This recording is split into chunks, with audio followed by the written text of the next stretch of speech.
এই যে অপসাংস্কৃতিক বা সমাজকে আজকে ধ্বংসের দ্বার প্রান্তে নিয়ে যাচ্ছে এই জিনিসগুলো, এই বিষয়গুলো নিয়ে সুধী সমাজের সাথে আলোচনা বা মত বিনিময় সভা, এই সভায় যিনি সভাপতিত্ব করছেন, আমার সাথে যারা উপস্থিত আছেন এবং সামনে যারা এই এলাকার মুরব্বী এবং পিছনে যারা তরুণ সমাজরা উপস্থিত হয়েছেন, আপনাদের সবাইকে এবং আমার মা বোনেরা রয়েছেন ওনাদেরকেও আমি আমার ব্যক্তিগত পক্ষ থেকে শুভেচ্ছা এবং অভিনন্দন জানাচ্ছি। আমি আপনাদের কাছে কিছু প্রশ্ন করব, আশা করি সেই প্রশ্নের উত্তরগুলো আপনারা ওখানে বসে যার যার জায়গায় বসে উত্তরটা দিবেন। সেই উত্তরের ভিত্তিতে আমরা আগামীতে এই বিষয়ে আজকের ব্যানারে যা লেখা রয়েছে সেই বিষয়ে আমরা কর্মসূচি নিব। এটা দিয়ে আজকে 8টা ছোট ছোট মাদক বিরোধী এবং দুর্নীতি বিরোধী এবং চাঁদাবাজ বিরোধী সভা, আজকের এই মত বিনিময় সভাটা আমার 8 নম্বর সভা।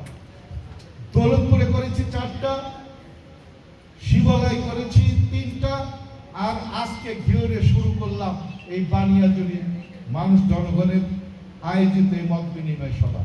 ইনশাআল্লাহ আগামী 1.5 মাসের মধ্যে এই ছোট ছোট সভা থেকে, এই ছোট ছোট মত বিনিময় থেকে আমরা জনাব বিপ্লবী তারেক রহমান, অর্থাৎ বিপ্লবী প্রধানমন্ত্রী জনাব তারেক রহমান এই বাংলাদেশের দায়িত্বভার নিয়ে এই বাংলাদেশের প্রধানমন্ত্রী হয়ে উনি প্রথমেই 3টি কথা বলেছে।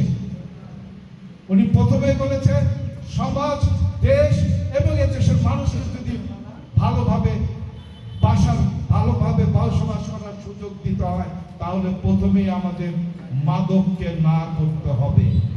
দ্বিতীয় কথা বলেছেন উনি, যদি এই বাংলাদেশটাকে করতে হয়, এই বাংলাদেশটাকে যদি আগামীতে উন্নত বাংলাদেশ গড়ার আশা নিয়ে যদি আমরা চলি, তাহলে দ্বিতীয়ত এই বাংলাদেশের কৃষকদের ভাগ্যের পরিবর্তন ঘটাতে হবে।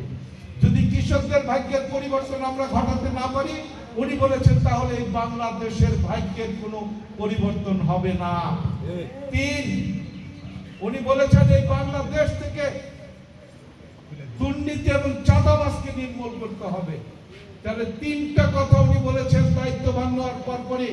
কাজে আমরা যারা বিএনপি করি, যারা জনপ্রতিনিধি, যারা শিক্ষক, যারা এলাকায় মুরব্বী করেন এবং যুব সমাজ, ছাত্র সমাজ, তরুণ সমাজ, যারা আগামীতে বাংলাদেশ পরিচালনার দায়িত্ব নেবেন, তাদের মনে, আমার মা বোনদের মনে অন্ততপক্ষে এই 3টা বিষয়ে একটা ঐক্যবদ্ধ জায়গা তৈরি করা প্রয়োজন। সেই ঐক্যবদ্ধতা তৈরি করার লক্ষ্যে আজকে আমি যখনই সময় পাচ্ছি প্রত্যেকটা ইউনিয়নে, প্রত্যেকটা প্রত্যন্ত অঞ্চলে গিয়ে সুধী সমাজ, তরুণ